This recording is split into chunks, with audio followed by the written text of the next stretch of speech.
You're all welcome here today. We'll make a start here. I'll hand over to Karen. Thank you, Chair. To all members of the Environment and Regeneration Committee, you're hereby summoned to attend the monthly meeting of the committee, which will be a hybrid meeting conducted remotely via WebEx and physically in the Council Chamber on Wednesday, the 11th of March at 4 p.m. And I'll take the roll call. Alderman Derek Hussey. Alderman Keith Kerrigan. Online, Karen.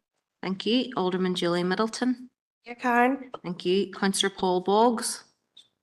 And Shark and Merlina. Thank you. Councillor John Boyle. Apologies. Okay. Thank you. Councillor Gary Donnelly. Thank you. Councillor Alex Duffy. One shot online. Thank you. Councillor Rory Farrell. Here. Councillor Sean Fleming. And Shaw online. Thank you. Councillor Emma McGinley. And Shaw, Karen. Thank you. Councillor Elizabeth McGowan. Councillor Pat Murphy. And Councillor Declan Norris. And Councillor Martin Riley. Thank you, Chair. We'll do the broadcast statement. I'd like to remind everyone physically present at this meeting or in attendance remotely that this meeting will broadcast live to the internet and will be capable of repeated viewing. This broadcast may be terminated or suspended in accordance with our protocol. Due to the attendance of this meeting, you're consenting to being filmed and to the use and storage of those images for broadcasting or training purposes and for the purpose of keeping historical records and making those records available to the public. Members and approved speakers are reminded to only have their mics and cameras on while speaking at the meeting and to use the chat facility to highlight a request to speak. A copy of the Council privacy notice may be found on the Council website, www.derrystrabane.com. So the first,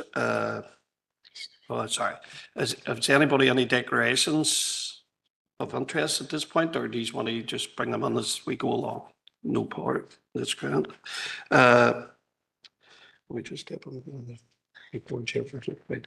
So the first presentation, we have DFI Rivers today here. Mark and Mike Chair. Are here to present. Sorry. Sorry, Chair. Chair. Sorry. Just on the agenda, I think was Chairperson's business number 5. No, we're going to do that after. Okay. Thank you. Going to do that after the presentations, Mark. So.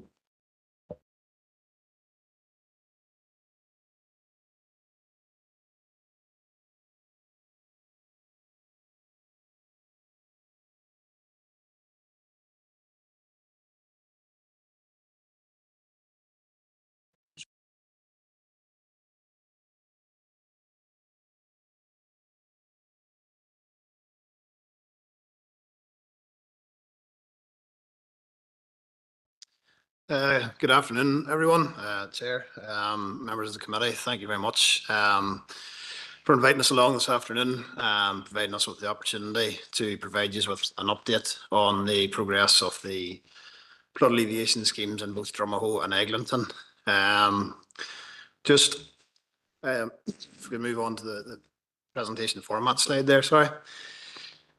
Just as a quick overview of what we're hoping to do here today, I think it's important for us. Firstly, Mike and myself, on behalf of the department, just to lay out who Rivers Directed are, what we do, why our role is important, our approach to flood risk management, our FRM as it's shown on the slide there, and then to go into a bit more detail around the challenges and opportunities that there is with all flood alleviation schemes across the region, and in specific sort of Drumahoe and Eglinton, focus on that as well. We also want to just take the opportunity to set out the process of a flood alleviation scheme, what's involved, and then we will draw things to an end with an update from myself on the Drumahoe scheme, and Eglinton. Mike will take over at that stage. By way of introduction, and apologies, maybe I should have started this, my name is Mark Glendinning. I head up one of the capital projects units within DFI Rivers Directorate. We're responsible for developing and delivering flood alleviation and flood risk management schemes across the region. Mike, as well as along with me today, he is head of one of the other business units in the capital projects unit as well. And that's the Living with Water programme. And as I say, Mike's responsible for overseeing the delivery of the Eglinton scheme. The next slide, please.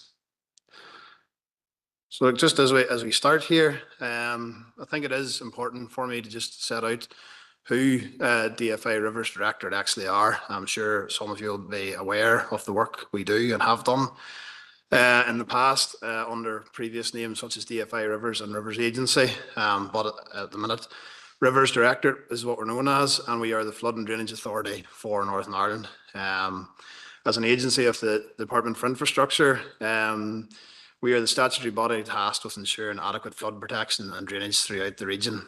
The Directorate is responsible for a range of flood management activities that range from maintenance work right through to the construction of new flood alleviation schemes.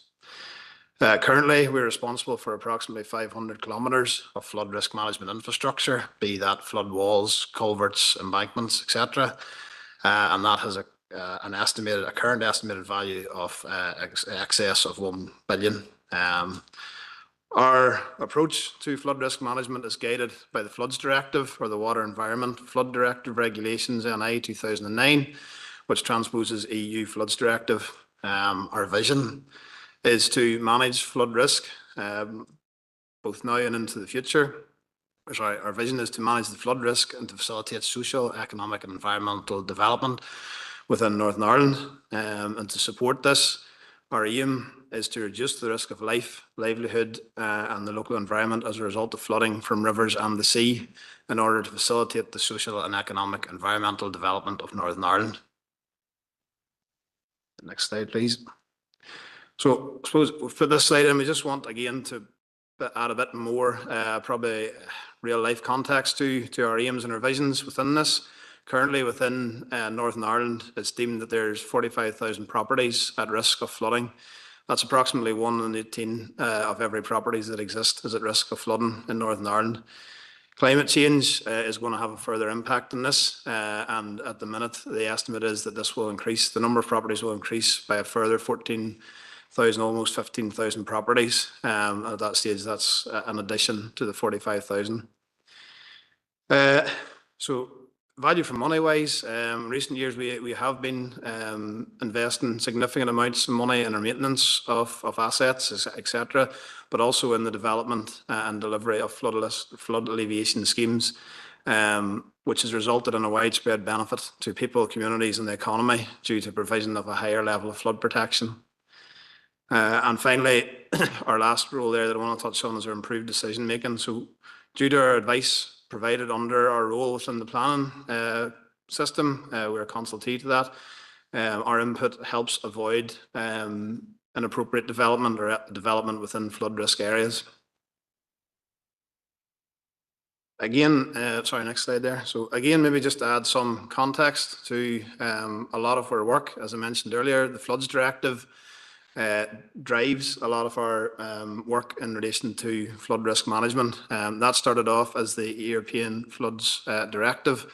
And as I mentioned earlier, the Floods Directive NI is what transposes that, and that's what guides our foundation on which we assess and try and mitigate flood risk. The directive itself has 3 distinct phases. Preliminary flood risk assessments. These were carried out as strategic high-level assessments across the whole of the north here to identify potential flood risk receptors and places at risk. The second stage then required us to create flood hazard and risk mapping as a result of that. And finally, we had to develop flood risk management plans, which basically set out how we go about dealing with or mitigating against the current flood risk that's there.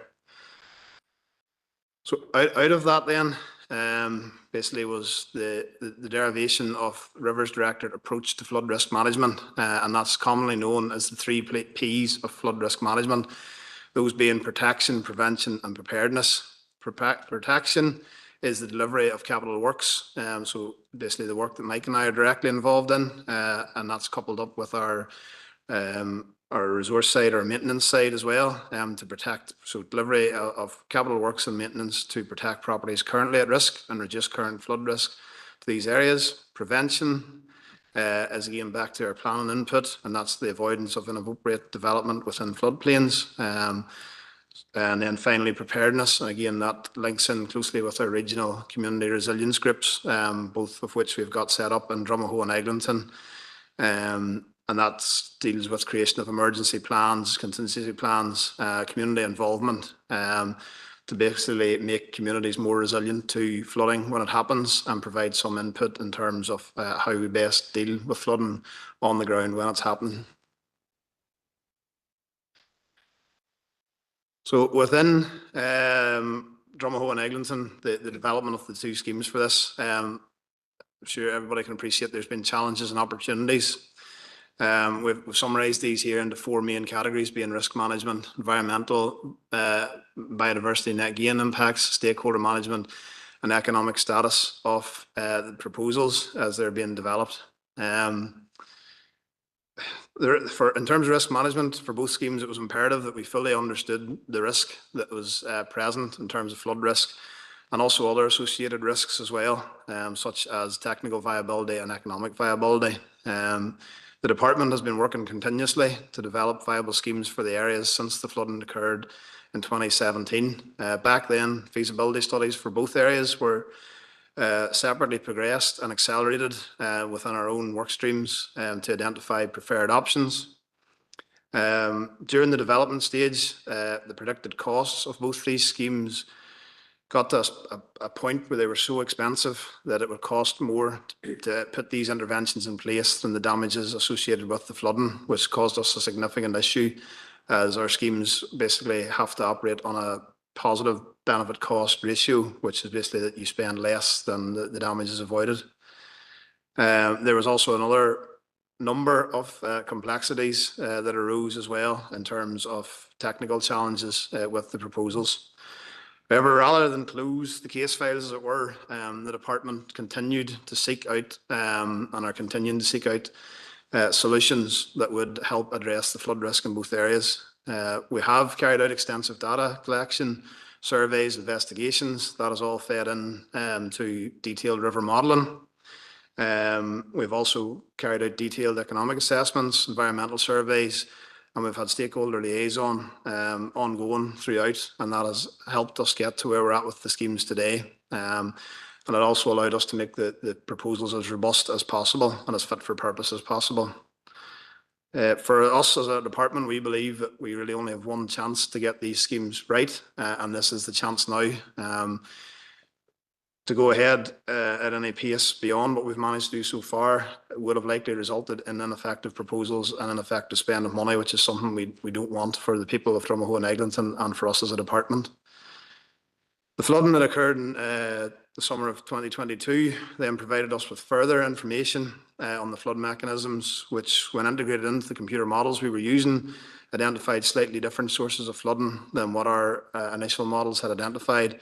And that basically allowed us to gain confidence in the models that we were using to develop our proposals, and also allowed us to make amendments to the plans that we had in place. Throughout all of this, we have also had to keep our eye on the other challenges and opportunities here. For example, the environmental impact of any intervention, and that also has to be weighed up against the environmental impact of any flooding that may happen as well through not taking action. However, there is opportunities through these schemes as well. This is something that we'd really be keen to put across today as well. Where there is challenge, there is opportunity. Through development of proposals elsewhere across the region, we have been able to bring about environmental enhancements as well. For example, we've planted a significant number of trees in areas where we're developing other schemes to try and help with biodiversity net gain and minimising the impact that any intervention would have. Through our work in other areas, we have strived, as I say, to work with local groups in doing this. So local community groups have got involved, the council themselves and other interested parties and stakeholders, and that's again something that would be keen to develop in the northwest here. And like I say, we've already seen some outworkings of this where we have already been able to implement natural flood risk management measures within Muff Glen and Eglinton, and we're continuing to explore further opportunities throughout. Finally then, just before I touch on Drumahoe by way of update, I just want to share a slide on the indicative time frame for schemes and scheme developments. Generally speaking, and this is generally, these are indicative, and there's a number of factors that can impact on these time frames. The outline business case stage of a scheme, so that's where you've got a feasible option ready to be sent to the economists for approval. It takes roughly 24 months. That is the basis that allows us then to move to the next stage, which is our detailed design stage. Until that happens, everything that's been done has been done at risk. And whilst we are trying to do that, in the case of Drumahoe and Eglinton, that has to be a managed risk as well.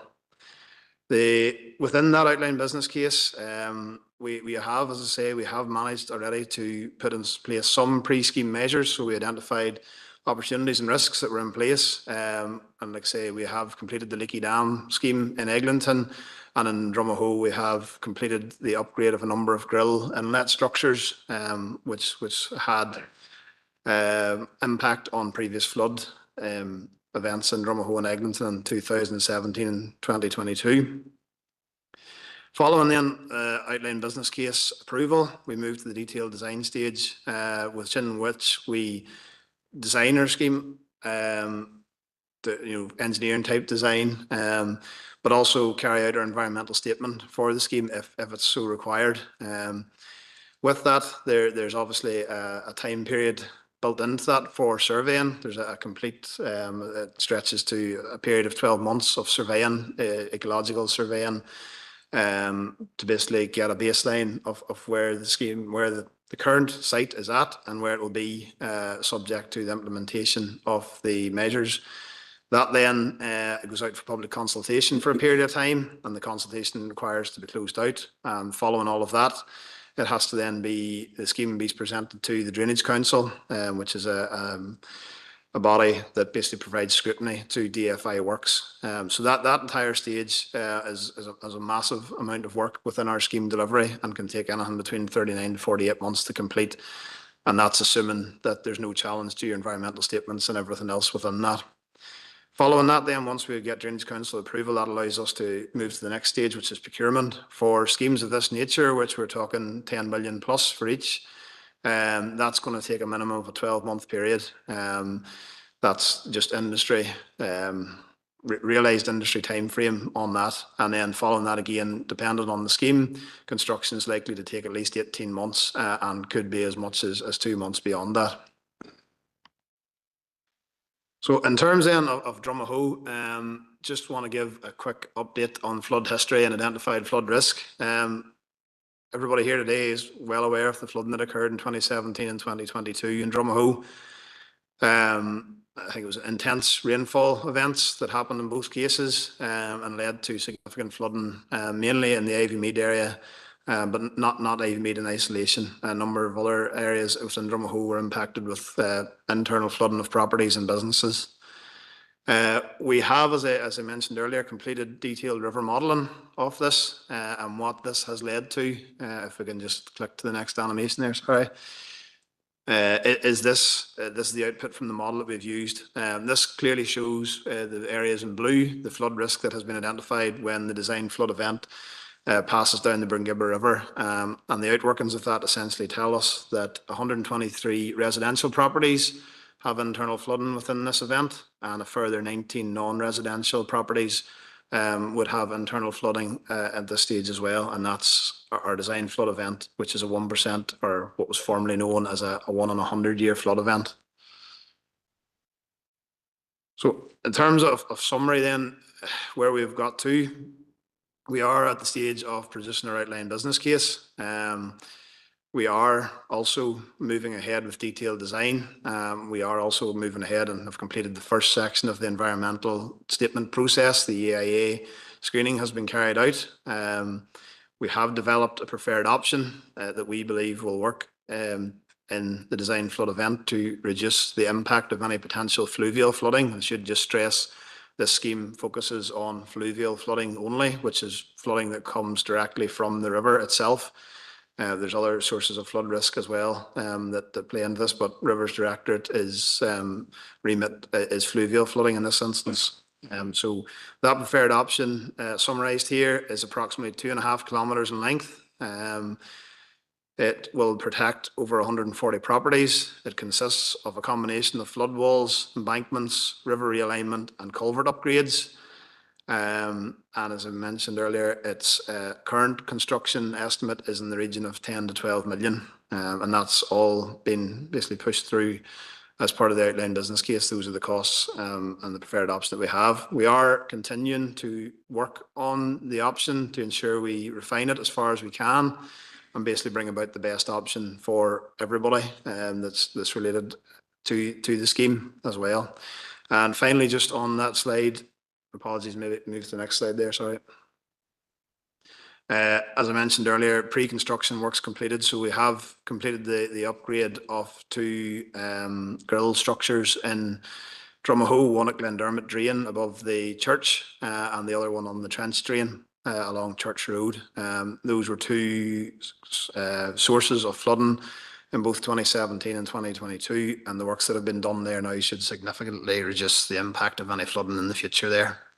And if we just move to the next slide, we'll see those completed works. Let's say that's the Glendermot stream above the church as well. So that structure allows us to basically stop debris getting into the pipe that runs underneath the church, which previously overtopped in a flood event and allowed large volumes of water to run down through the Church Road and into Ivy Mead and cause flooding. At this stage, I'm going to pass over to Mike so he can give you an update on just where the Eglinton scheme is at. Thank you very much for your time.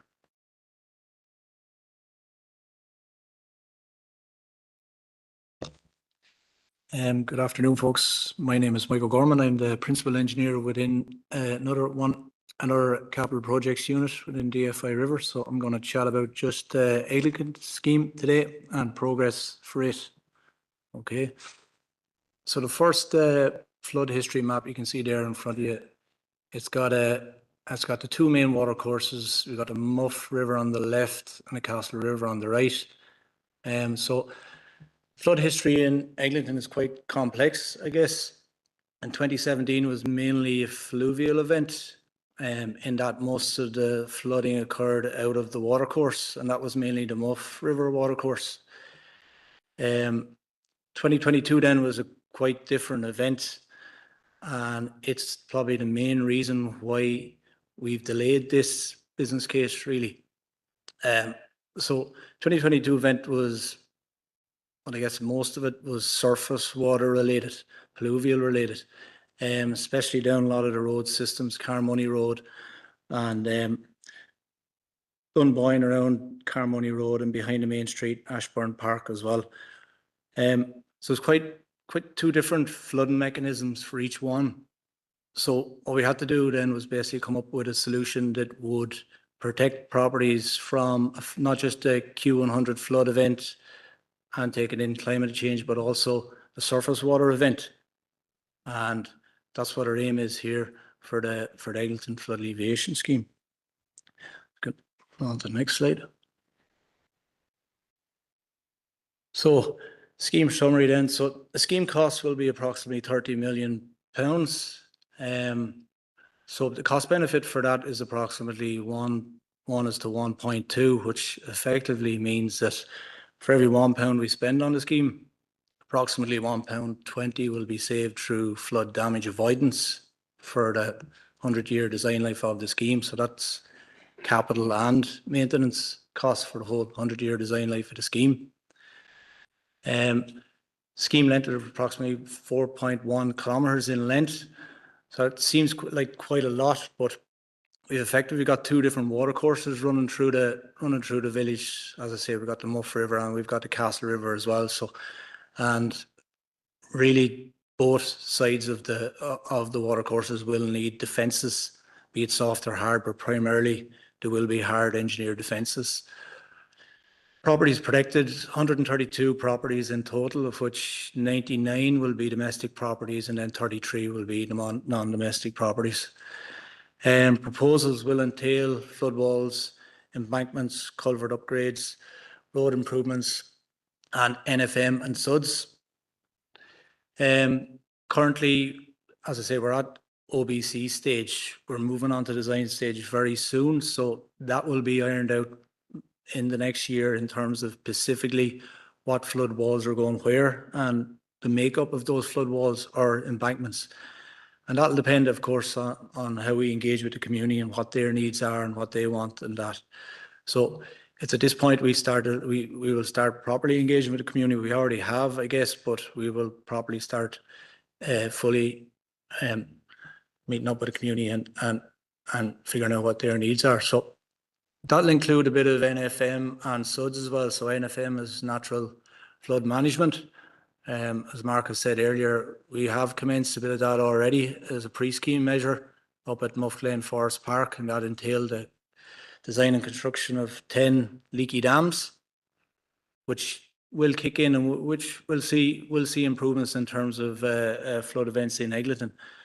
But I guess it is important to say that NFM and subs are a supplement to a hard engineered solution. On their own, they won't be sufficient to provide the level of protection we see that we need for Eglinton. I think that's probably an important message to put out there. But look, they will help, and they are sustainable based solutions. So there's not just the benefit of flood avoidance, there's other biodiversity benefits from them too. So that's essentially the update on the scheme. That's a picture there of one of the 10 number leaky dams in Eglinton. We constructed those over a number of months there during October, November, December last year. They're quite robust structures. We're not 100% complete with them yet. We've a bit of tinkering about to do still, but they're more or less complete. We will have a bit of maintenance involved with them, but we don't envisage it'll be too onerous in terms of maintenance responsibilities and the resource uptake required to complete them. So far, we had a couple of high events during the winter there around Christmas. It was quite high levels of rain. The water levels were up quite high in Eglinton, and they withstood pretty well, and it didn't accumulate that much debris. So we're happy enough with those so far, but it is something we will keep monitoring, and we do plan to install stage level data stations upstream and downstream to monitor how they perform, and that can inform us. Well, it is a pilot, so will inform us in further locations if it's a good idea to put these in, and if we do put them in, how well they're going to perform. Okay. Just a couple of pictures then of a lot of questions we asked when we were about Eglinton. We were there today as well, and just a lot of members probably asked what flood walls will look like. So this is an example here of one in Belfast Tidal flood walls there. So you can see it's clad in a brick, and it's got a concrete top on the top, and it just avoids anybody climbing up on top or kids and that walking along the top of it. So that's an example of one type of flood defence, reinforced concrete. That's an example there in Portadown. So that's just a visual representation that we might usually conduct first, just so the community have an idea of what exactly it is it's going to entail, So, and that might mean a number of landscape flood walls. The key thing is we're going to have to tie these defences into high ground. If we don't tie them into high ground, the water will go around them. So it might mean, like example, we're involved in the Borough Flood Alleviation Scheme in County Tyrone. That involved a landscape flood wall up through somebody's garden, and that tied into high ground there, So that is essentially it as an update from Eglinton. Thank you. If there's any questions. Okay. Thank you so much, Mark and Mike. Members, just we've all been given a wee sheet, and we've all been sent it. I have no doubt, same as myself, I've been sent a lot of questions to ask, and some of them are very, very long and very, very well written. So I think for me, I think it might be better to put them down on the pieces of paper and get them sent and get proper answers rather than getting brief answers today. So it might be good. And if we could keep just some of the questions summarised rather than so to keep the meeting going a wee bit quicker. Martin? Okay, thanks, Chair, and thanks both to Mark and to Mike for coming in today. And bearing in mind what you said, Chair, around the questions and the sheet, I have a question written out which I'll hand over in relation to a particular constituent who's been in touch around about a pipe at the back of their property that overflows and the water comes back up into his garden. So I'll have that written down and I'll hand it over. I suppose just in terms of the presentations, it is useful to have it in front of us.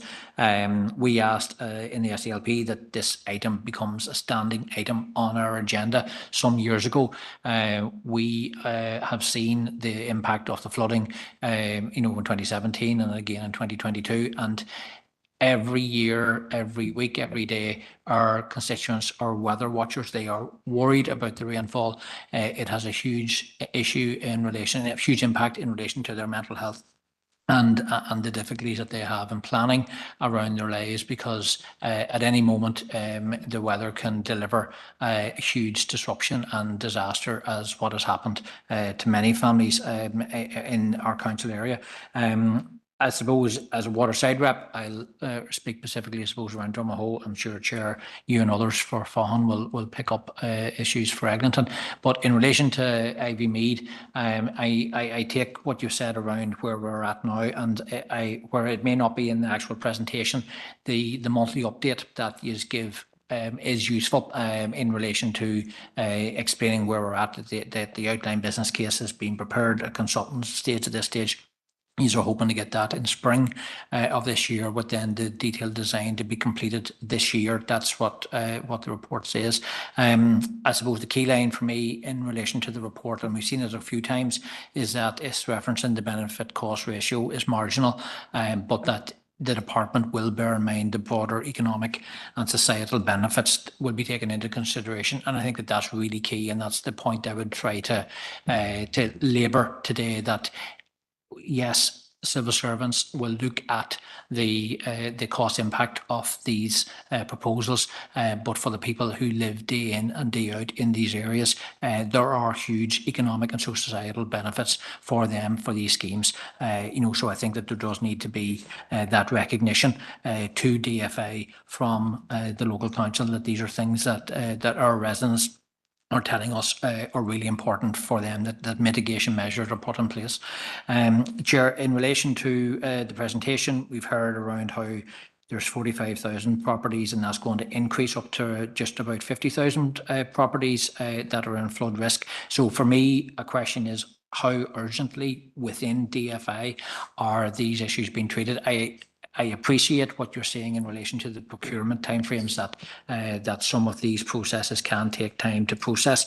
Procurement, you say, it takes around a year. The detailed design stage and the consultation with the likes of the Drainage Council, all of those due processes have to be followed. But in terms of within DFI, how quickly, how urgently are these schemes being treated? And I suppose attached to that is the capital fund allocations for them, because for Ivy Mead, for example, you're saying it's around 10 to 12 million pounds for the Drumahoe scheme. How well resourced is the capital part of the Rivers Directorate to deliver these schemes? Because it's all well and good having schemes got to outline business case and then designed, but if you're then held up because you don't have a budget, that's an even greater impact for people, because they're seeing and hoping to see progress, but then finding that it can't be delivered because of funding allocation. So any clarity on your capital budget would be appreciated. And Chair, then draw my remarks to a conclusion. Can I just point out, I suppose, in the preparedness element of what you've indicated in the 3 Ps of FRM, the preparedness touches on the inevitable flooding. I think that phrase is quite important, because that speaks to the reason why this needs to be dealt with urgently.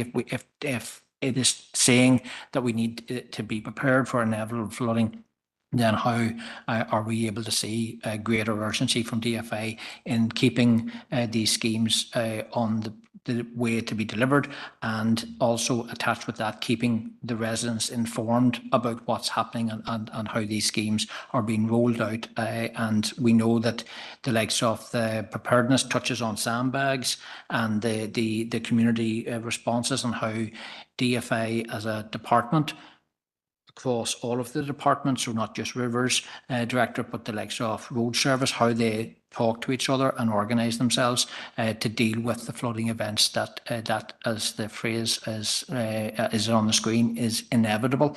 How much preparation and cooperation and organisation goes in with DFA to prepare for these instances when and how often they happen. So thanks, Chair, and thanks to Mark and Mike for coming in today. It is really useful to get a verbal presentation, because the update that we get on a monthly basis is useful, absolutely, to keep our residents informed. But seeing people and seeing the screens today in the presentation, I think has been very useful. Thanks, Chair. Councillor Riley? Do you want to answer now? Or? Yeah, we can certainly touch on some of those, and look, we welcome the written approach as well. Allows us to give the proper detail. Gladly receive all of that sort of in written, and we will respond. In terms of priority within Rivers, Dromahole and Eglinton are right at the top of the priority scheme, especially in the ones in terms of where they're at. Any other stage with OBC considerations going on at the minute, they're Dromahole and Eglinton are at the top. In terms of pace that these things move at, the reason why we provided the indicative time frames there is just to try and the process behind these schemes is to try and sort of explain and put it out there and be open about it, that these things do take time. You have due process. We can't shortcut the things that we can't shortcut. But in the meantime and in the background, we are working. There's a partner consultant who are being fully utilised to push all schemes forward. And as I say, they have been provided with our prioritisation list. And Dromahole and Eglinton are firmly at the upper end of that. Again, there's other schemes that are further along in the process than them. However, these ones are the priority for taking forward with the stage we're at currently. In terms of the budget, just touching that quickly, all our future forecasting includes for the capital spend that would take to deliver Dromahole and Eglinton. However, at the minute, we only have annual budgets that are released. So basically what I'm saying is we are asking every year for enough money to allow us to progress. To date, thankfully, that has been there and has been available. There's no sort of indication as to that changing. However, that's out with our direct control. But again, in terms of our planning and our delivery, it's included our longer forecasts for funding and whatnot include the capital investment it would take to finish the development of these schemes and lead into the construction of them. And finally, just maybe make a more general point on stakeholder engagement, and Mike touched on it. At this stage now, once we get outline business case approved, and that's what we're hoping for both schemes, the stakeholder engagement is at a point where it ramps up almost naturally. Stakeholder engagement before this point now has been with relevant parties to allow us to develop the scheme. We now need to get out on the ground, as it were, and start basically engaging with the local groups, any other interested parties, and environmental input sort of things like that as well. So there will be a considerable effort going forward from this point where that will start to pick up. And again, the preparedness aspect of that through the RCRGs, that'll be one of the mechanisms we will be using to sort of mobilise that effort as well as we go forward. So hopefully that's in summary okay. Probably just a touch. Certainty element of it, Councillor Riley. Probably worth noting too that both the current minister and all previous ministers actually over the last number of years have affirmed their commitment to the commission and to fund all of these alleviation schemes, and we don't expect that to change anytime soon. Thank you. Alderman Guy, online. Thanks, Chair, for letting me in. I'm obviously not a member of this committee, but I was delighted to hear that the department were coming in to present the council. So thank you both for coming in here today. Just a few questions, because I have sent most of the questions that I received from people on online there to the department. Ivy Mead, first of all, it was said that the 2017 and the flooding, which took part after the 2017 flood, was all to do with the river and so on. But the area of Ivy Mead Close was sort of felt that theirs was very different, in the fact that it was obviously coming from the culvert behind Church Road, which obviously the photographs have shown that the work that has been done on that to prevent build-up of debris and all in that now, which is a great job, I have to say. However, there's still that worry because of the Birch Hill, the issue with that, and the fact that the way the drainage system was applied in that, and the way it was taken away from Birch Hill, because they know there was issues with NI water, and that it wasn't down to the foreman, it was down to an engineer in NI water who basically has give the wrong information out, which caused the build-up at the bottom of that there area, which then caused it the overflow with the pressure coming down. And as Martin had said, people's backyardings were flooding with burst manholes and so on. So it was a very different type of flooding in that area. Is there any relief for that, or is it just going to be from the stop the river overflowing at those points that you are going to be able to work with so far? And secondly, on the Eglinton end of it, is the estimate, or sorry, but the wrong question here. So for the flood protection,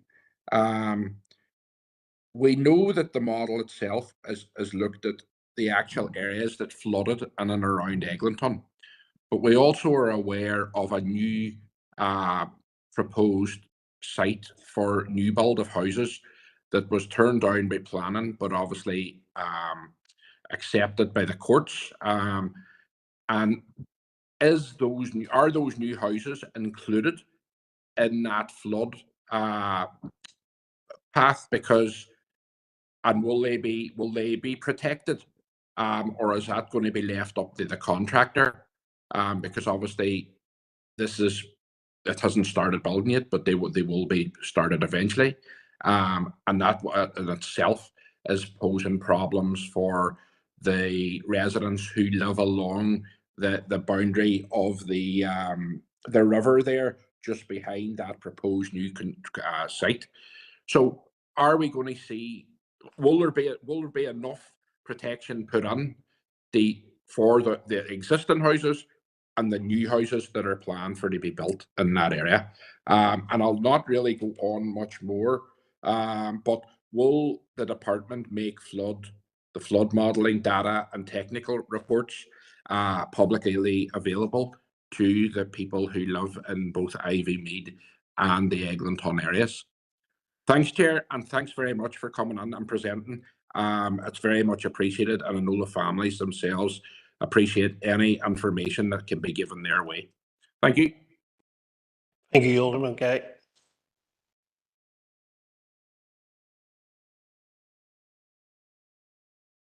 There we go. Thank you very much. Just to pick up on your query first regarding Eglinton, I think it's the Ballygutton Road development you're possibly referring to, which is just along by the Castle River. So we were actually out along with the Minister this afternoon, speaking to some of the residents along the mill path there who would be affected by any high water levels, and indeed have flooded in 2022 after the 2022 event. So at this stage, our modelling does, and all models are inherently, subject to change, and there is differences in them. But I don't believe at this stage that development will need protected. And that's the message I've conveyed to the residents this morning as well. Now, they do still have concerns about that, but what we have agreed with the residents is that we'll meet them offline and we'll run through all their concerns and we'll bring along the appropriate maps and flow paths of the model and that kind of thing. And we'll chat through it and try and find a way forward from there. Thank you, Nat. Yep. And secondly, Alderman Guy, I'll just touch on the Glendermot stream matter there as well. So apologies if what I've said was misleading in any way. I suppose previous flooding, we too would agree that there was various sources of flooding that occurred in Drumahoe, surface water flooding that compounded fluvial or out of river flooding. The issue of the Glendermot stream is currently, as far as I'm aware, a designated watercourse. So we're treating that as a source of fluvial risk. So that basically is a river or small stream that enters into a culvert and runs down into Ivy Mead. So that has been included within the modelling as well as a fluvial source of flooding. What we have modelled for Drumahoe is solely fluvial flooding, and that was the distinction that I was making. It's certainly not that we think the river caused all the flooding in 2017 and 22. By way of further, I suppose, enhancement and the issue you've outlined there is essentially, I think, the solution we're putting forward will address that. There's what we've seen previously is high levels of erosion with material washing down into the end of that pipe at Glendermot stream, just at the church. So what our current proposal includes for is a culvert upgrade there. So we'll actually be extending the current pipeline right up through that glen that the stream runs through. And then any outfalls that currently exist from housing or anything else up there will be picked up and essentially put into that pipe, and therefore negates the risk that is there in terms of the erosion of the material that causes the blockage. So hopefully that gives some comfort that has been included within the scheme development and proposals. Yeah, thank you for that. Much appreciated. Thank you, Alderman Guy. Councillor Duffy, online.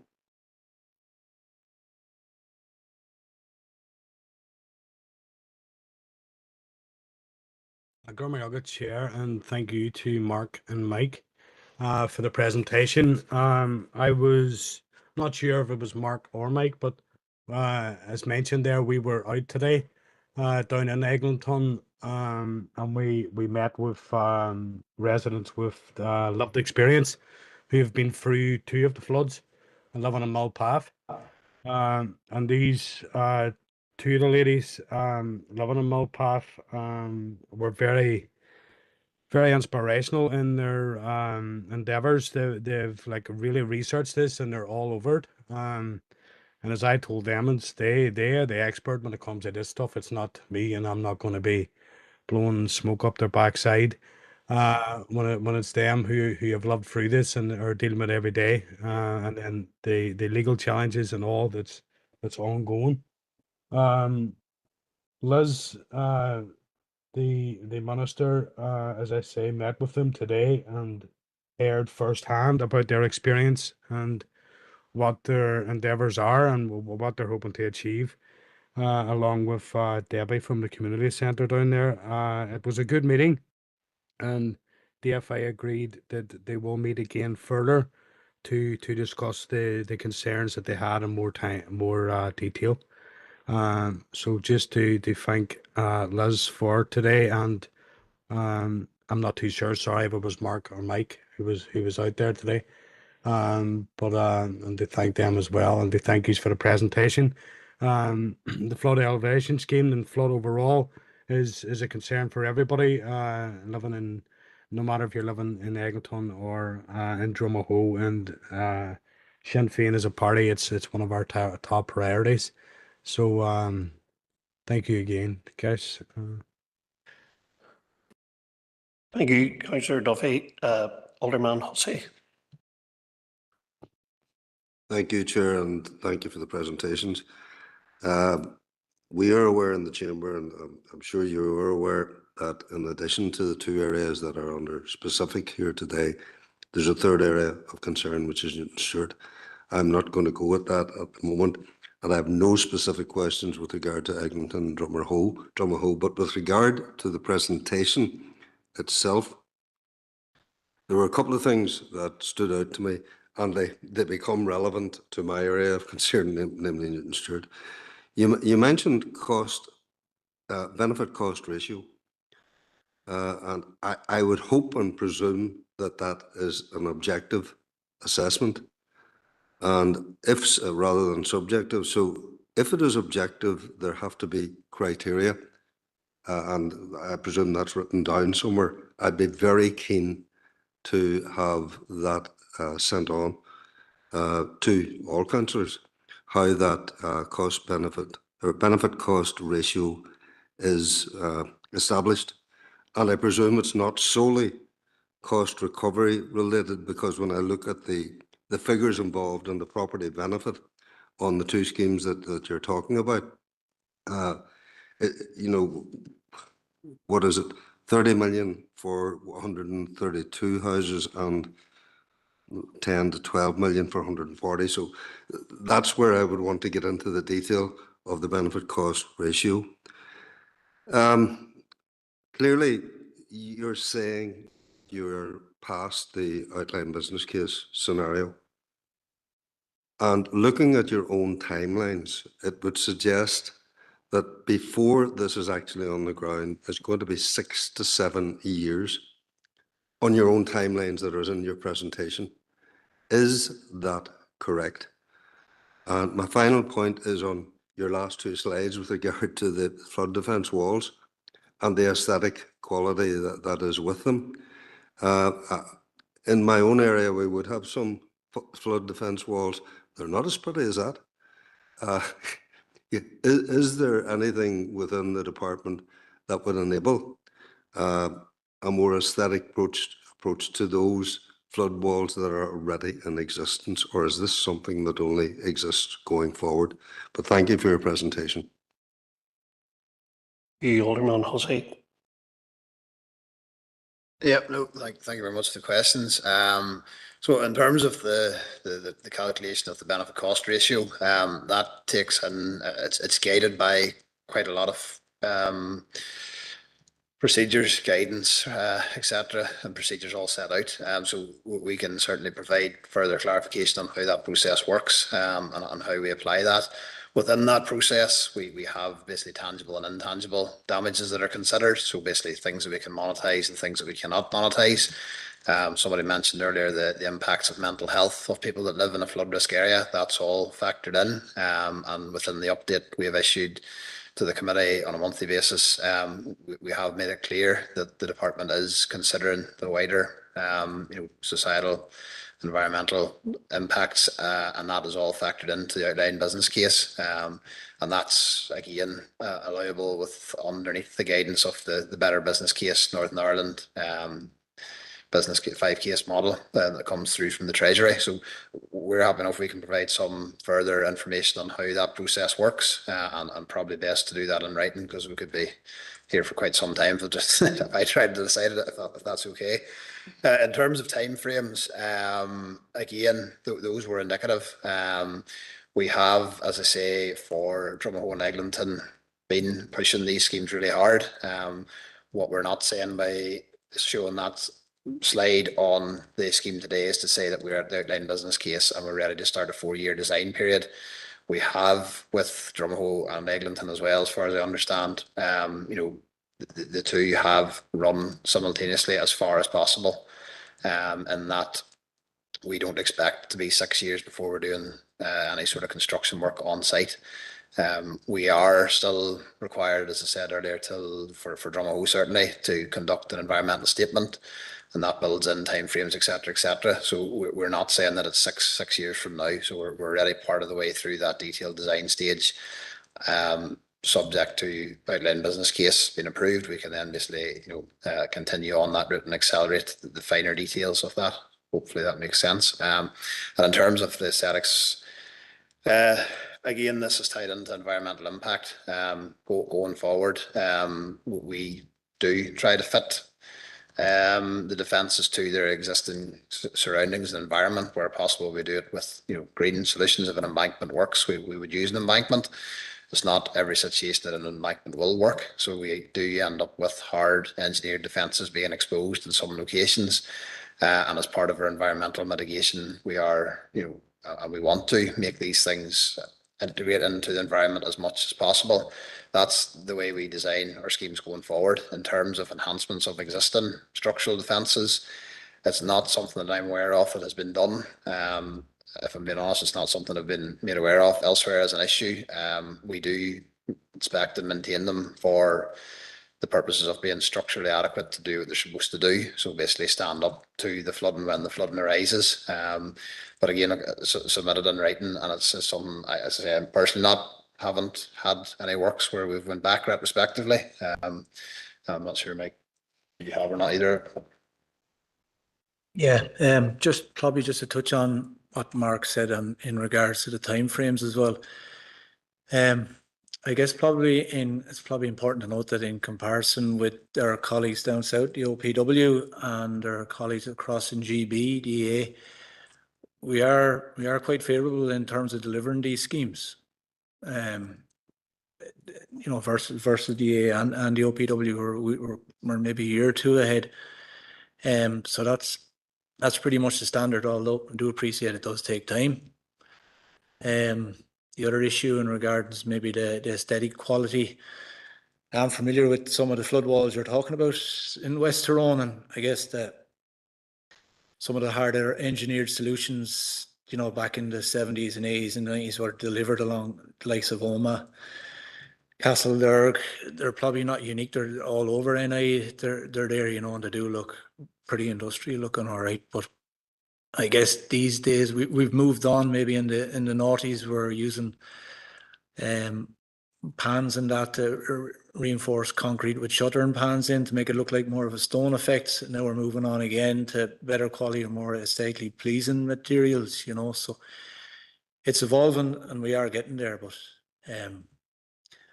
I can't see it would be, from an engineering point of view, it would be a costly process to try and upgrade a flood defence run along, say, Newton Stewart Castledurg, for instance, just to improve the look of it. Although I do take your point, yeah. Good, Chair, and thank you very much for your responses. Thank you, Alderman Hussey. Alderman Middleton. Chair, thank you for letting me in, and Mark and Mike, thank you for being here today. The questions I wanted to ask have been answered already, so that should speed us up a little bit. I just wanted to share some observations. So as a Fáhan councillor, I'm acutely aware of the societal impacts that happen when we experience flooding, and actually we are able to tell you frankly, because we're on the ground at each of these incidents, and even just other weather incidents, that we have residents that are absolutely terrified when it rains. I know of one lady who won't even book a holiday. So the mental health effects are absolutely there. Today has been encouraging to hear your presentation and to hear the plans that you have in place. And it's been really encouraging to hear you continually reference working alongside the residents. That really matters. We have residents who have formed together resilience groups, and honestly they're doing a fantastic job, but obviously we need to see the alleviation work happening. So it has also been very encouraging to hear of the steady progress, and I'm really thankful for your transparency. But I do feel, as a spokesperson for the rural, it would be remiss of me not to say, and I'm sure you already know, that the residents, despite the due diligence that needs to happen, remain frustrated and concerned with the timeframes. That is not to take away from any of the positive statements that I've said, but I have to say it because we're their spokesperson today. But no, thank you very much for your time. Appreciate the presentation as well. Thank you, Alderman Middleton. Alderman Kerrigan online. Thank you very much, Chair, for allowing me in, and I do thank the representatives for coming along and making the presentation. I do make a declaration as well, Chair, as a member of the Drainage Council for Northern Ireland. So there was a good wee bit of that which I have heard before, detailed in regards to the There's schemes right across the country, particularly in Downpatrick and Newcastle as well, and then of course, Drumahoe and Eglinton have been mentioned at length, and the leaky dams as well has been touched upon in the work and how that is working. And I suppose I'm not going to go specifically on the points, but I will touch. It was a point because it was rejected at the Drainage Council prior to my term. In regards to the Newton Stewart element, and I'm not going to labour the point, but and I know you've touched on it with Alderman Hussey there, but it is the factor, and it is the point in relation to the cost ratio, because I feel the issue in Newton Stewart is there's 10 or 12 homes that are affected effectively, they're residential properties, but it's the mechanism of the calculation is the thing, and there's not enough weight which are placed on other facilities. I know there's mention of mental health, but it's other facilities, because in Newton Stewart at Vaughan's Home, I mean, that's where council has facilities there. I mean, we have the use of Ardshaw Football Club, we have the use of Nevone GAC, we have the use of even the Livestock Mart and the Somme Memorial Hall. So, you know, those are community-based assets, and there's not enough weight or value placed on them, because you had mentioned, I think, in your scheme there previous there, was it effectively you'd stated for one of these schemes there, and I just can't recall if it's Eglinton or Drumahoe, for every £1 spent, you're effectively saving £1.20. You know, which is still positive, but it's not a massive ratio, you know, compared to some other things. So it's just a case of it's getting that information. I know you're going to relay that to us, but it's getting that information and how we can lobby to effectively get more weight placed on community assets, that is not solely the value of premises, of dwelling houses being destroyed and potential floods. It is the value of community assets, because that's what we're losing out in the Newton Stewart model. And again, for it was deemed as not cost viable, but again, it's an issue, and the residents still feel the same as the residents in Eglinton and in Drumahoe and Ivy Mead. You know, so it's just getting the basis of that. But Chair, I'll leave it at that, and I can relay direct to the representatives. Thank you very much for allowing me in. Alderman Kerrigan, thank you. Thank you, Mike. As chair myself, you know, I'm a Vaughan councillor as well, and I live in Eglinton.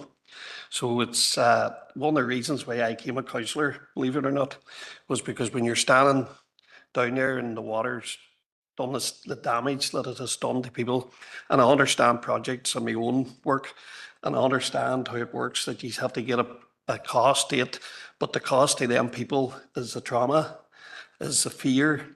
Every time it rains, I've no doubt I'm not the only councillor gets the phone calls.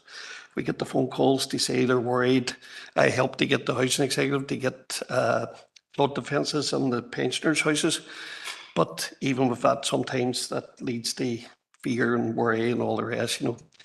I really welcome you coming on, because one of the reasons why we asked you on was because at the Foyle Arena, people never got the chance to ask any questions, you know. And the problem with that is that leads people worried that they can't ask the question.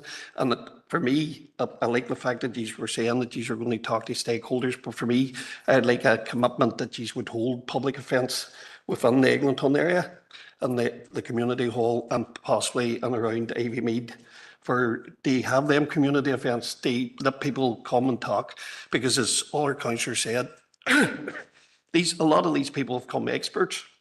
They're because of the trauma and the fear, they know a lot more now than what most people have read, have looked at the things. The questions that I've been sent, which I won't send these, are very, very astute and very, very clever. But I think that's the big commitment, that people want to be able to say their piece, because one of the things that I was going to ask, like, people were taking photographs of the suds, say, you know, and that was sent around on Facebook, and it was at one public meeting it was presented. That gives people fear, because once they see it, they see, God, that's a green outside my house. That's a green, that's a plot of land that I've bought to build a family home, and all of a sudden there's a sod there sitting, and people don't understand it, because they don't understand what it means and all the rest. So I think the public engagement is a very key fact in this, you know. And I've no doubt too, whenever you've got to this stage of the project where it's the fixed walls and the suds and the flood alleviation, that the Jews have already looked at alternatives. No, you've probably done failure mode defect analysis, you've probably done quantitative risk assessments, but what were all other alternatives? Were they more nature-based? Were they, because sometimes, as you said, the hard-based walls sometimes can lead to more flooding on down the river or whatever. Now, as for the leaky dams, I remember one of the meetings many years ago before I was a councillor, I mentioned it. I remember somebody in the meeting said, no, we would never do that. And now we have 10. But I would look at that because we put 10 in Muff Glen.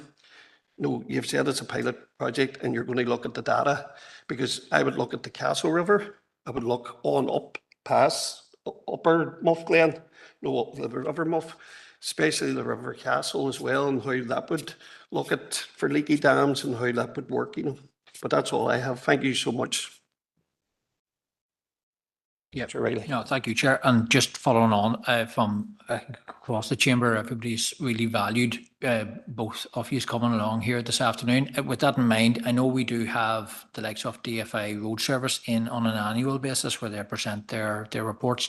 Would Mark and Mike be agreeable to come back again in, say, maybe 6 months? If because I don't think an annual one would be sufficient. I think we'd need to have another meeting again within the year.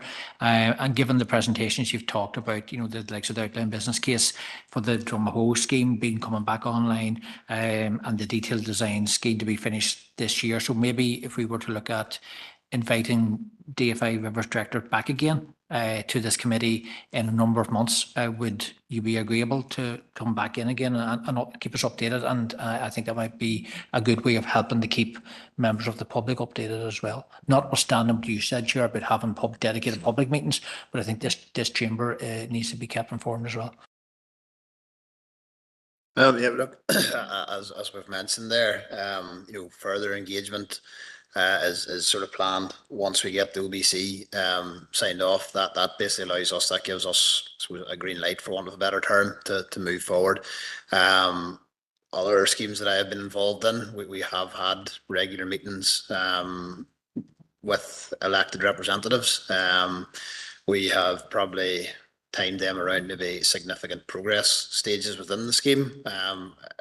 No problem coming back again to speak to you personally anyway. And again, that engagement with the elected reps also what ran in parallel with the general stakeholders, the likes of the public info events. I suppose the Foyle Arena is an example of the type of events we have held previously. The intent behind that was not to provide anything that was going to cause further stress. We had teams available on that day and whatnot. We were fully hoping people would come and speak to us and ask the questions about why is there a green showing outside my house, etc., etc.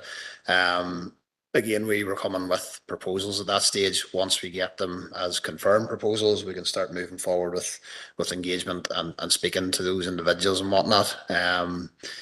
So yeah, no problem.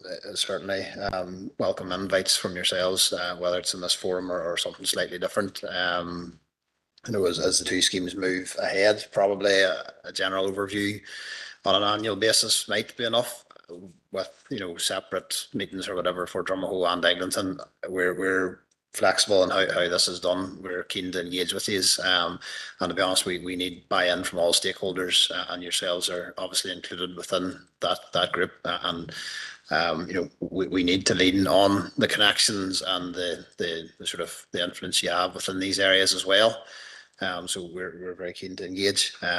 Just Chair, one other point I do maybe just want to pick up on in terms of the implementation of defences and mitigation measures, and it's in terms of associated risk. You mentioned there, putting a wall somewhere can have an effect elsewhere. The modelling we do does address for that. So we basically put our proposals into the model and see if anybody else is adversely affected, any other properties or businesses are adversely affected. So whenever the scheme is constructed, it should not put anybody else at additional, any properties or businesses at additional or further risk than they currently are. Just should have mentioned that in the scheme as well. That's all considered within that. So no, other than that, look, thank you very much for your time. We're happy with the engagement. Really welcome it. So thank you. Thank you, Mark and Mike. We're now going to move on to David and Mary Louise from the Living with Water team.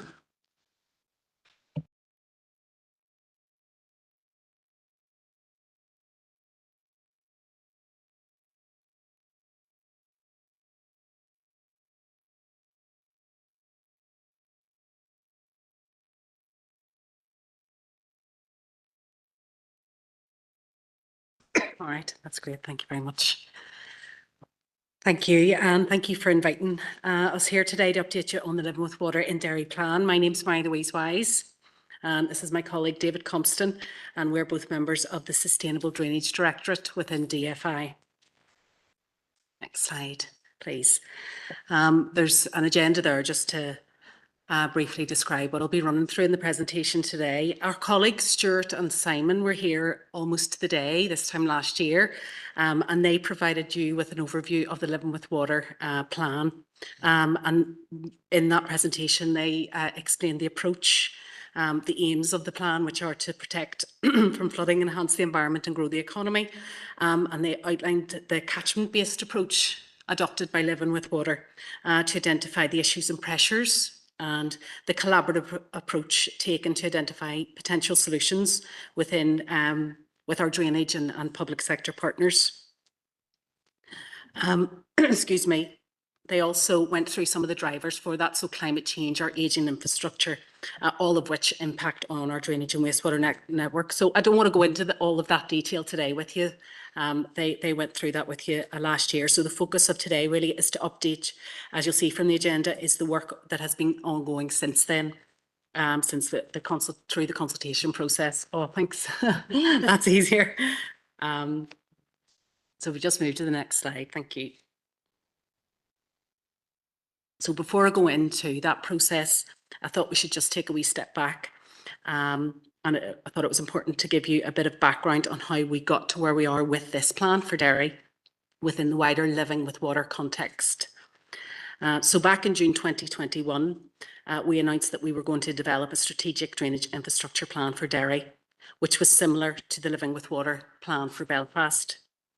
The Belfast plan was underway at that stage, and then we published the Belfast plan in November 2021. So throughout 2022 and 23, we began developing the Derry plan and had a number of stakeholder engagement workshops with partners to identify the pressures and issues around the plan area. In May 2023, we then published a vision for Living with Water, which set out the way forward, and it allowed stakeholders to contribute to what they saw as the best way forward for developing the final plan. Around that same time, or shortly after that, when we published the vision, we were made aware of the cost of the Belfast plan having increased from about 1.4 billion to 2.1 billion. That was as a result of an increase of 700 million for Northern Ireland Water's costs within that plan. There are elements of it. And because of that, we then undertook an affordability review of the Belfast plan. The outcome of that review, which was published in October 2024, the recommendation from that was that the Belfast plan and all of its schemes that it had identified and all those interventions that were within it were needed, but because of the increased cost, it couldn't be delivered in a 12-year programme as had been envisaged.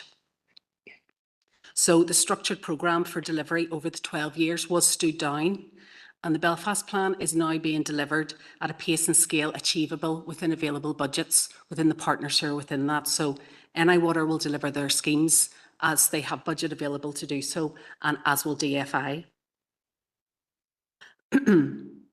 So around that same time, obviously we still continued the development of the Derry plan, but we did have to make a decision on whether or not to move forward with it. Move forward with it and adapt it to this delivery model. And so that's the decision that was made. We're moving both plans forward in the same way. So the delivery mechanism for Derry is similar to what we're doing in Belfast. The consultation then was published in January 25 and closed in April 25, and we've published the plan just in the last few weeks there, just in February. So if we move on, so that's just to give you a wee bit of context for that. So if we move on to the next slide then, I just wanted to run through the consultation process, and there's a couple of things I wanted to draw out. As I've already mentioned, the consultation with stakeholders has already taken place in the development with multi-stakeholder workshops. They took place in 2022 and 23 and included Northern Ireland Water, DFI Rivers, Roads, DERA, and of course representatives from Derry City and Strabane District Council. And their input, which was captured through those workshops, informed the information within the plan, all the issues and pressures, and provided the basis for those proposals for the opportunity-based solutions. You'll note on that slide there were 23 responses, and I just wanted to put that into context because you'll see it went out to a number of consultees. When the draft Belfast plan was published for consultation, which covers, correct me if I'm wrong, David, 4 council areas around Belfast Law. Yep. Yeah. So much larger geographical area. There were 31 responses received for that. So 23 for this geographical area we thought was in line with our expectations. We were also satisfied that the range of stakeholders that we would expect, including local government, environmental bodies, political parties, representatives from building and construction industries and private individuals had responded. So, and a full list of those respondents is available within the consultation report, which is available on the DFI website.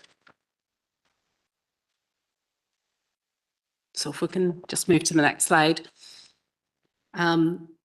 The process itself, the consultation itself was provided by an online survey to make it accessible. The template was structured to allow respondents to answer 5 questions directly, and there were also 2 general questions just seeking any further comments that perhaps respondents felt had not been sufficiently covered in their previous answers.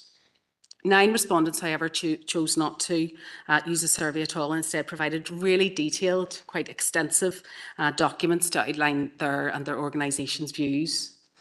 And a detailed summary of each of those comments, again, is within that consultation report that's on the DFI website. So we'll just move to the next slide. So generally, I'm not going to go into every single answer here, but just generally responses that we received for questions, the first 3 questions were positive. And those 3 questions were really designed to establish that stakeholders agreed with the need for the plan, with the overarching aims, which are to protect, enhance and grow. And they also sought views on the development of blue-green infrastructure in the plan area and the proposed catchment-based approach. So it was really getting a feel for respondents' understanding of those things and if they were content that that was a good approach. Move on to the next slide. So that's the geographical scope of the plan. It's broken, you'll see that it's broken into 4 catchment areas. So the next couple of questions within the consultation was really asking respondents to respond specifically to each of those catchments individually, just to drill down some of the information within those. And those 2 questions were designed really to establish whether the workshops that had happened beforehand had really got everything out of them that we needed to, that they'd been effective in drawing out the correct issues and pressures and the opportunity-based solutions. And of course, respondents within this were provided with the opportunity to challenge them or add to them if they felt it was appropriate. And where respondents disagreed, they were able, there was opportunity within that to provide other suggestions and recommendations within the comments section. Okay, so that's the statistical side of the information that we received through that consultation, but there was significant content from stakeholders in their commentary that accompanied the direct answers, and some of the key themes are just listed on that slide that you can see at the moment. And I'll just draw a couple of those out. I won't go into all of them in detail, but I'm happy to take questions on any of them, certainly. The first one there is policy and legislation, and that theme was really about sustainable drainage systems, some of which you've heard about today. And although respondents were absolutely supportive of SUDs and natural flood management interventions, They urged the department to address the policy and legislative gaps that exist to support the implementation of those. So we recognise those gaps. They're not specific to this geographical area, and we're working on trying to bridge those.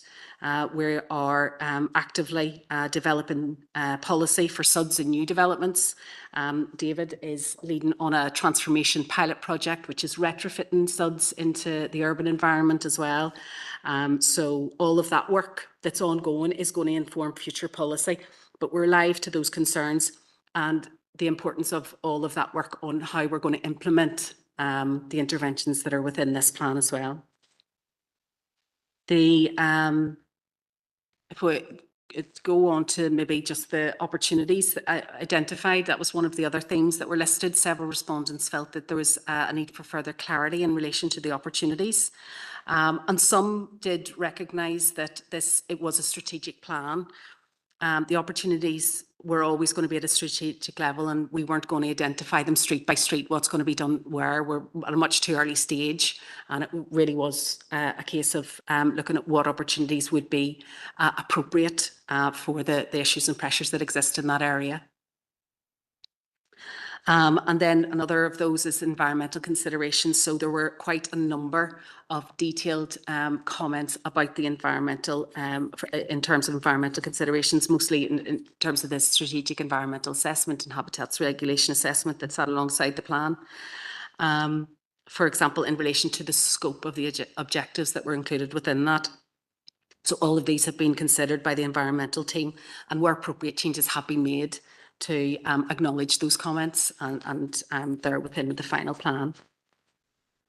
So we just move on then. So we've considered all those comments. As I said, there's several changes that were made to the plan, but really nothing has fundamentally changed from what was in the consultation document. The approach and the aims, they remain the same.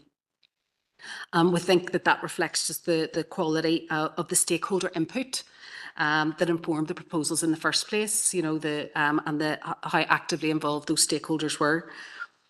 The Minister published the Derry Plan on the 11th of February, just a few weeks ago here, and we are now in the process of kind of developing and agreeing the governance structures to support that delivery in whatever form that will take. It will be collaborative.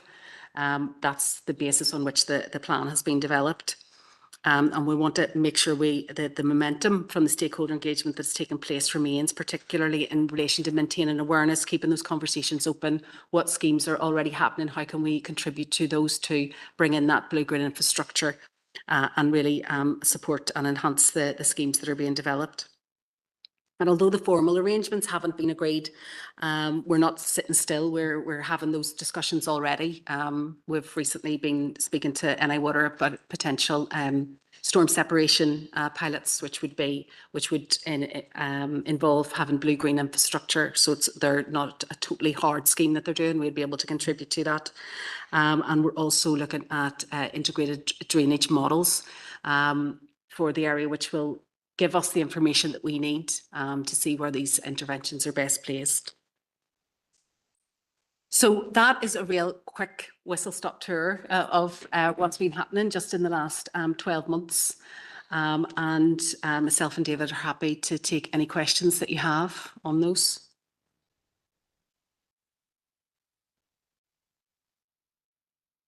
Councillor Riley.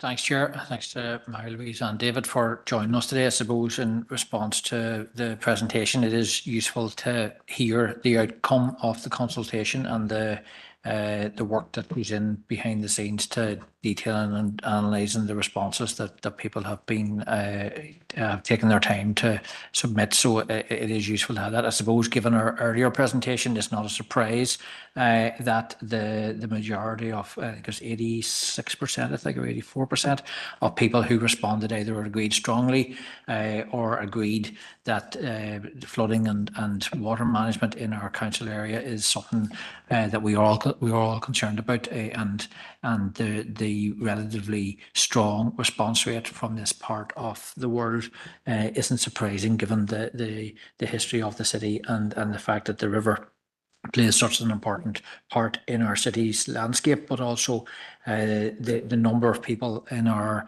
council area who have found themselves on lengthy social housing waiting lists, and the attached difficulties in construction of new social homes, being linked to difficulties with the drainage system and the importance of investing in our underground networks to ensure that those types of developments can go ahead. So I think for all those reasons, it's very useful to have this presentation here this afternoon to hear from yourselves about the progress and the rollout of the work.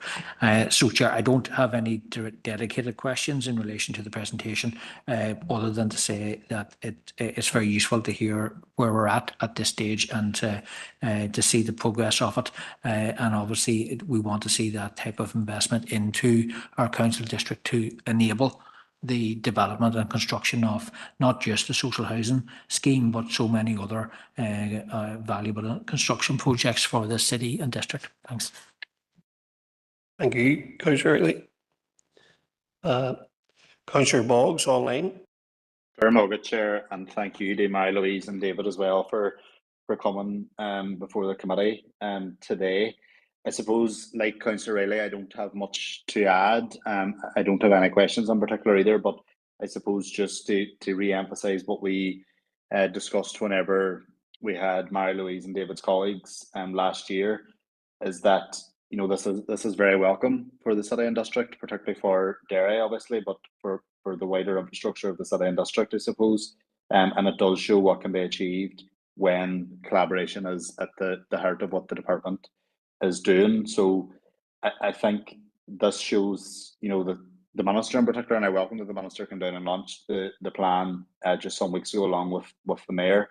But it shows that along with a whole raft of other measures, the SUDS legislation, the consultation on developer contributions, and also increased investment in new infrastructure and in the ageing infrastructure that we have is what will deliver additional capacity, as Councillor Riley says, to unlock much needed homes right across our city and district, and also much needed business investment as well to allow new businesses to come here, or else existing businesses to grow. So I think the presentation in front of us today just shows again that when we look at new and innovative and collaborative ways of working, whether that be in engineered solutions, or hard and fast concrete, or whether it's in more natural solutions, to both manage the water that we have, because as has been said in the previous presentation, unfortunately in this part of the world, rain is not going away, and with the ever increasing impact of climate change, we need to learn to deal with the weather that we are being faced with, and this is certainly one way of doing it. So it is very, very welcome. So I don't have, as I say, any questions as such, but just to welcome Mary Louise and David for coming and presenting to us today. And we obviously look forward to seeing the progress and collaboration and hopefully investment that this plan will enable us to see in this city and district. Very much, Chair. Thank you, Councillor Boggs. Alderman Hussey.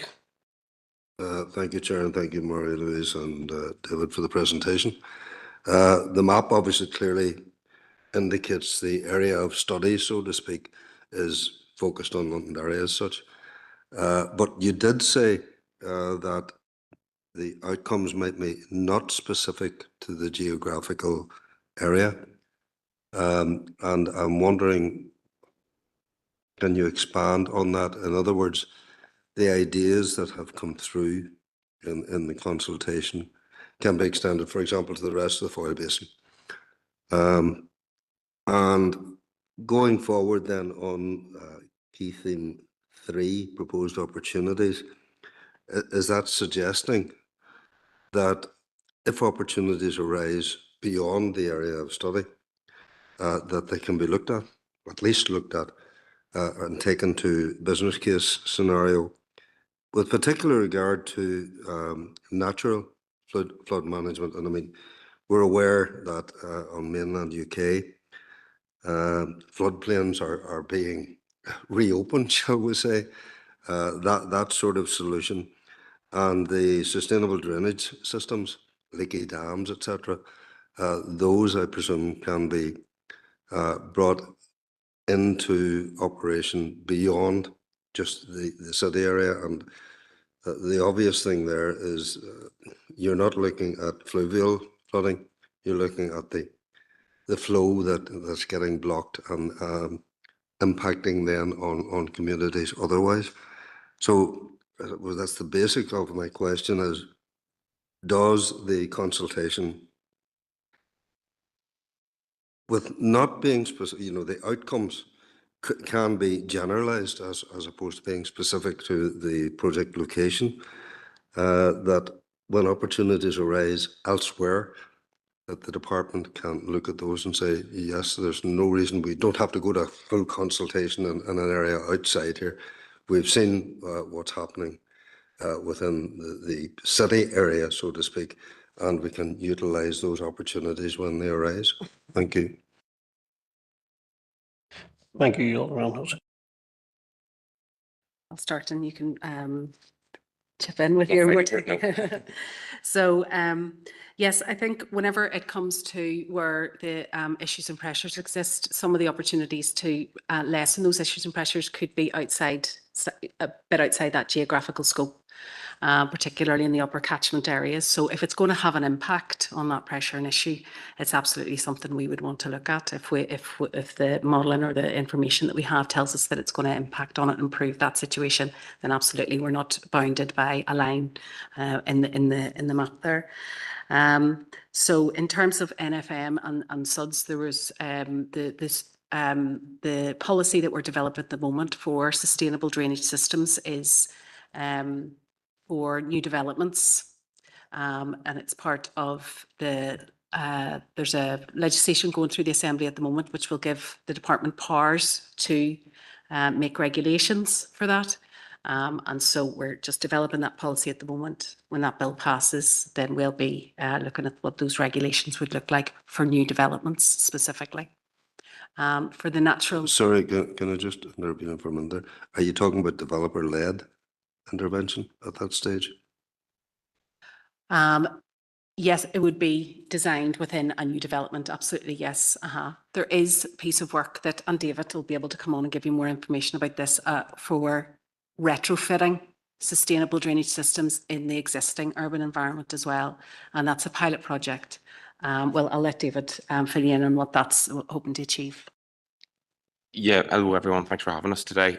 Yes, as Mary-Louise said, that geographical scope of the plan was restricted to a certain area just because we can't have a look at everything.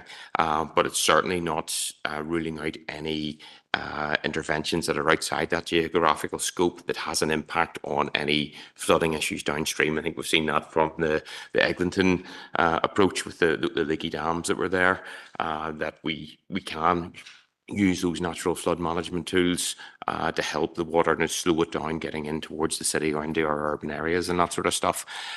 In terms of, you talked about the reconnecting to the floodplains and that sort of stuff, there is a wider piece of policy and legislation that we're taking through in the department specifically for that, for natural flood management, to look at how we reconnect our rivers to our floodplains, how we can store floodwater in our upper catchments to save our cities and towns from flooding. Now that's at a very, very early stage, and there will be a whole raft of policy and new legislation required for that. So anything will be bringing forward in this within this executive mandate. It'll be into the next one. But the transformation project that Mary-Louise mentioned is about that retrofitting of those smaller scale solutions within our urban environment, and to learn from them to how we can put these sustainable drainage systems or SUDS into our existing streets and city centres to help with those capacity constraints that we were talking about in the houses and stuff that we were talking about earlier, to allow that social housing to take place by removing the surface water from our already combined systems that are already at capacity. Thank you, Chair. Thank you. Thank you, Alderman Mullin. Thanks, Chair, for letting me in, and Mary-Louise and David, thank you very much for your time here today. The challenges in the Living with Water programme are clearly significant. We thank you for your diligence and for your consultation work. I feel like the challenges for Londonderry and beyond in our district are, as I said, significant, and there's certainly some things to think about. I think it goes without saying that it's vital that work with stakeholders and partners continues at pace where possible to ensure delivery of the necessary wastewater and drainage infrastructure required for much needed housing, economic development and environmental protections. No questions today, but thank you very much again. Thank you, Alderman Milne. Councillor Farrell. Thank you, Chair, and thank you, Mary-Louise and David. I wasn't on this committee last year whenever the consultation was conducted, so I'm pretty new to this. See, in terms of I'm a West Foyle councillor. Never heard that term before, but you know, I think I might start using it. In your presentation, there was feedback from the consultation that said that in terms of the pressures and issues in West Foyle, 41% of people agreed or strongly agreed. And in terms of the opportunities, 53% of people agreed or strongly agreed. So is that now reflected in the plan that was published last month, or is that work still ongoing? And I've got a further question. So in terms of, in your presentation, it said the consultation responses, 41% of people in West Foyle agreed or strongly agreed with the pressures and issues. So it meant that 59 didn't. Aye. Can I clarify that? Just that was people who answered on West Foyle, not that they were in West Foyle. Yeah. Yeah. So they would look at the pressures and issues that had been identified in the plan within the West Foyle area. And then they agreed or disagreed that those were reflective of what was happening.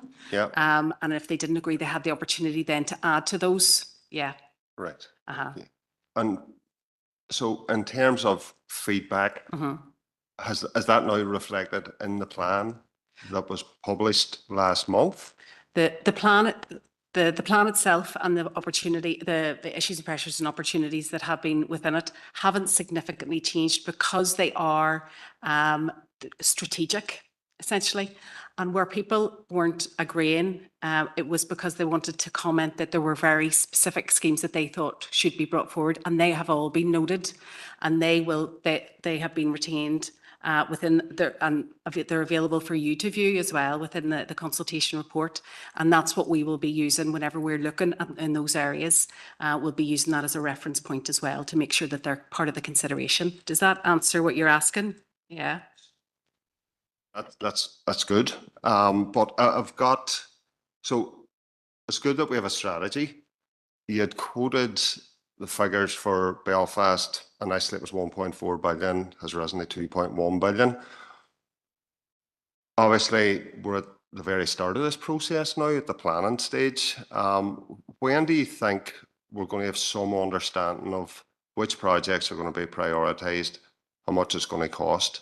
Because I listened to the gentleman previously, it's not just Eglinton and Ivymead that have an issue with flooding. If there's heavy rain, Foyle Road's going to be flooded, Culmore Point Road is going to be flooded as well. So do we have any understanding of when we're going to understand what's going to happen and when it's going to happen, please? So in terms of NI Water's infrastructure, for example, they have their business plan, and that's where they will do that prioritisation and when that will come forward. So that's quite specific, and that will be for their decision makers. When it comes to the blue-green opportunities, they are exactly that. They're opportunities. They're collaborative. They're where we can have that forum to be able to discuss with our other infrastructure partners where schemes are maybe already happening and how we can piggyback on that to try and put in interventions that are going to add value particularly where we can, like I was just talking about, we're already speaking to NI Water, who are already doing a scheme. And there may be an opportunity for us to piggyback on that and get some of that water out of the system altogether and keep it above ground. So a lot of this will be opportunity based. So it would be very difficult for the blue-green aspects of it, it would be very difficult to be able to put a timeline in place, because we know what exists at the minute. That situation can change within a year. There could be additional opportunities, and some of the opportunities that we thought existed could have gone through some form of feasibility that shows that it's not really given us the benefits that we need as well. So it will be quite a fluid process. No, just to add to that, what happened within the Belfast plan was we developed a programme looking at the major infrastructure needed within Belfast based on a lot of the Northern Ireland water infrastructure. That was 6 wastewater treatment works that needed upgraded, and as well as the other works throughout the whole catchment that were required. Within the dairy plan, we were aware of the issues that we had in Belfast and the funding mechanisms from it. And what we wanted to do was provide that strategic plan that we could provide a basis to take schemes forward on. And included in that, for example, are the Drummahoe and the Eglinton type schemes. So we don't want to be double counting on our costs and that sort of stuff. We know our colleagues in Rivers will be taking those forward when budgets are available and business cases allow, etc., etc. So we wanted to make sure that we were providing realistic higher level strategic approach to it, rather than coming in and saying we want to take this forward as a detailed programme of works. We just need to be able to allow our stakeholder partners like the Northern Ireland Water and our colleagues in Rivers and Roads and that sort of stuff to take forward projects and include them within the geographical area.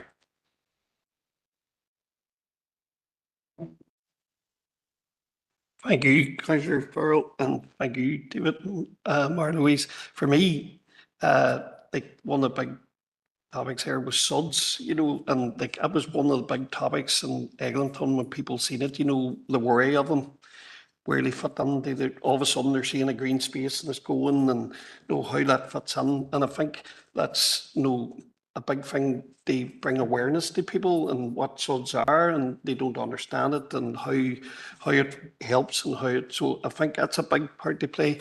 And something we've talked about before. A lot of groups are worried that they've heard the Living with Water team is disbanded, but obviously the Living with Water plan is still in place.